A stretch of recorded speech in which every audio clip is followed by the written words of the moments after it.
Hello, I hope you are all well and have had a really great week. Welcome back to my channel, and if you're new here, then my name is Mrs. Smith. I'm a Christian and I walk about and talk about all sorts of things from a Christian point of view. Today I'm walking in the historic seaside town of Deal in Kent in the UK. As you can see, I start my walk today walking around the outside of the Tudor castle, and later we'll take in some of the town and St George's Church as well. Deal has a pebbly beach, it has smugglers' alleyways, it's a really interesting place to walk around, it has historic buildings, and it's a very creative and foodie place to visit as well. Now I'm asking the question, is confidence the same as arrogance? Something happened to me a few weeks ago. I witnessed a conversation between two other people, and one person was coming across as rather arrogant to the other, and it got me thinking. Were they really being arrogant, or were they just confident in themselves? And what's the difference?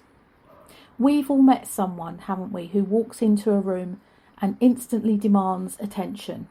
For a split second you might think, is this person truly impressive, or are they just a bit loud?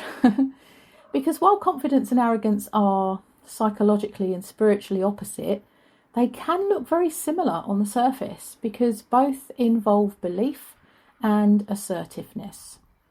So what are confidence and arrogance? Why does confidence attract while arrogance repels? And how can we make sure that we stay on the right side of that line, especially if we're Christians, but even if we're not? Well, first, I believe it's important to say that confidence is internal. Confidence is a quiet assurance which is built up by proving your ability to yourself over time. It comes from a realistic assessment of your own strengths and your own limitations. And a confident person doesn't need to be seen as the best to feel worthy, right? Their self-worth is within. Whereas arrogance is external.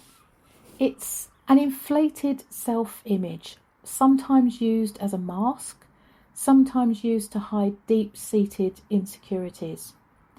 Arrogance requires an audience as well, and an arrogant person can only feel up if they believe that someone else is down.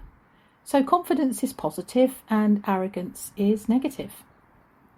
I think the easiest way to tell them apart is to look at a few key behaviours, and I just want to talk through them briefly. Confident people are often the best listeners. They're secure in themselves, so they let others speak because they don't feel that their status is threatened by new ideas. Arrogant people, on the other hand, often interrupt or dominate conversations because they fear that not being heard means not being important. Confident people welcome constructive criticism as well as a tool for their own growth, whereas arrogant people view any sort of feedback really as a personal attack. Confidence thrives in teamwork, elevating others to succeed, but arrogance views life as a competition, sometimes even putting others down to maintain a sense of superiority. Confidence comes from a place of acceptance. You accept your flaws and your skills together. You have a balance. It's built on a foundation of real effort and real results. Whereas arrogance comes from a place of fear, usually. Fear of being wrong, fear of being seen as less than someone else, fear of not being good enough, fear of being second best, or fear of losing control. Confidence is like a magnet. It inspires trust and it empowers people around us. Arrogance is like a brick wall, really. It isolates us and it stumps our growth. So if we're worried about trying to stay confident without becoming arrogant, what can we do to make sure that we get the balance right? Well, one thing we can do is keep our self-awareness. We can regularly check our motivations. I've said this so many times in different videos, it comes up all the time. Are we speaking to add value to something, or just to prove that we're the cleverest person in the room? Our motives say a lot about who we are inside. Truly confident people know that they don't have all the answers, and they're not scared to admit that or to ask for help even. True confidence doesn't need to be loud to be powerful. It's like a steady belief that you can handle what comes your way without needing to put anyone else down to prove it. But what if we're a Christian? Does the same rule apply? Well, I think it does. However, there is something extra about the confidence that a Christian has. And the Christian Bible can really help us out with this, actually. The Christian Bible defines true confidence as a result of faith in God. And it defines arrogance as a result of pride in ourselves. We often hear that we need to believe in ourselves to succeed in life. But for the Christian, that can sometimes feel like a bit of a trap. A Christian might worry that being too confident will lead to pride. And we all know that pride comes before a fall, right? Incidentally, that age-old saying of pride coming before a fall comes direct from the Christian Bible. It's in the book of Proverbs in chapter 16. So Christians sometimes shrink back into a kind of false humility that is actually fear in disguise, because they're worried that their confidence will come across as, or turn into, pride or arrogance. But as Christians, we shouldn't be worried, because if we're displaying true confidence, we will know, because Christian confidence is actually really clear. The Bible in the book of Philippians in chapter 3, verse 3, I think it is, says that arrogance is confidence in the flesh, right? So arrogance is the belief that your successes, your intellect, your status is solely based on your own efforts. It says, look what I've done. Whereas Christian confidence says, look at what God is doing. It acknowledges that every gift we have is a loan from God. I think that's in the book of 1 Corinthians. In fact, the Bible gives us really clear markers to distinguish between confidence and arrogance so that we don't have to be worried about it. Jesus Christ is our ultimate model of confidence.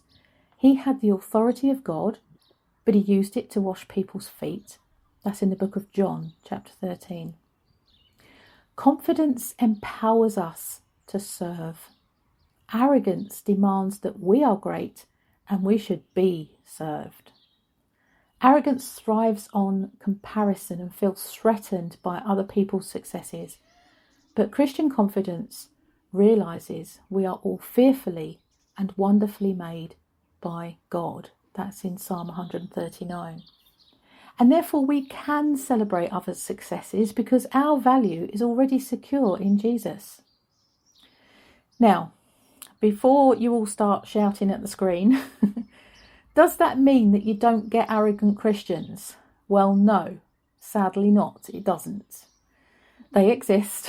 An arrogant Christian rejects constructive criticism and views it as an attack on their own self-worth. They won't admit they're wrong. They won't take advice. A confident Christian, on the other hand, is teachable.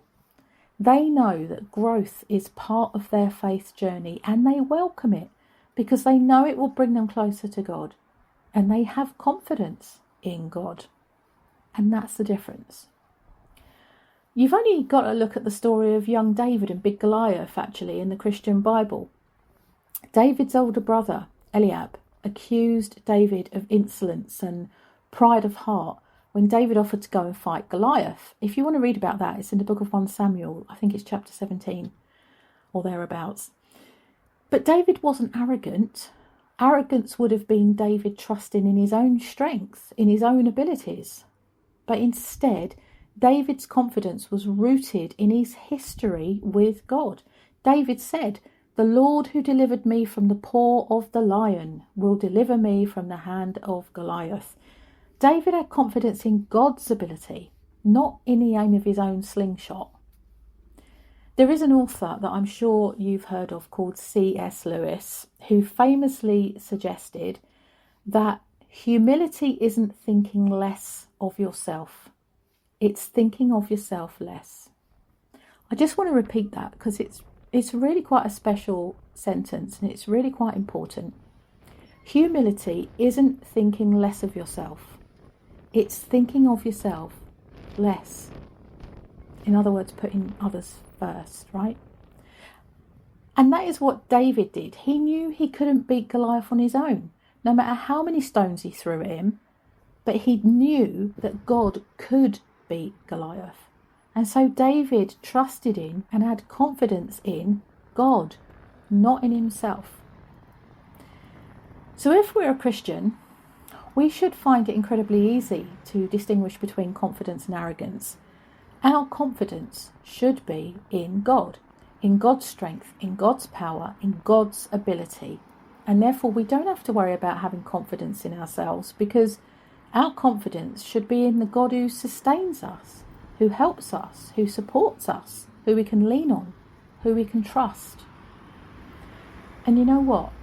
Arrogance must be exhausting, right? Because you have to constantly prove your worth all the time. And that strain can really show on the faces of people who are arrogant. They might not realise it, but it can. So distinguishing between arrogance and confidence as a Christian should be easy. We don't have to keep proving our own worth, because Jesus has already proven our worth when he died for us, all of us, Christian or otherwise, on the cross. So to wrap this up then, confidence and arrogance are not the same, because love is the differentiator.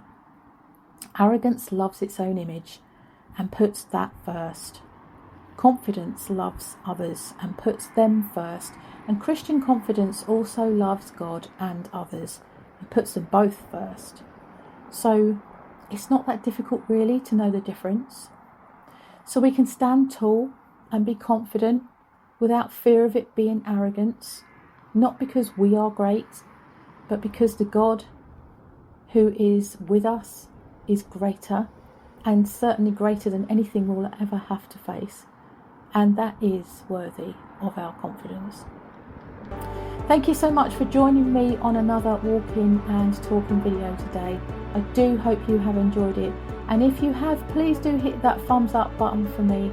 And please subscribe to my YouTube channel as well if you haven't already. We're almost at 100 subscribers, which is not very big in YouTube land, but it means the world to me. So please do that if you can. But in the meantime, do take care and God bless you all. Bye.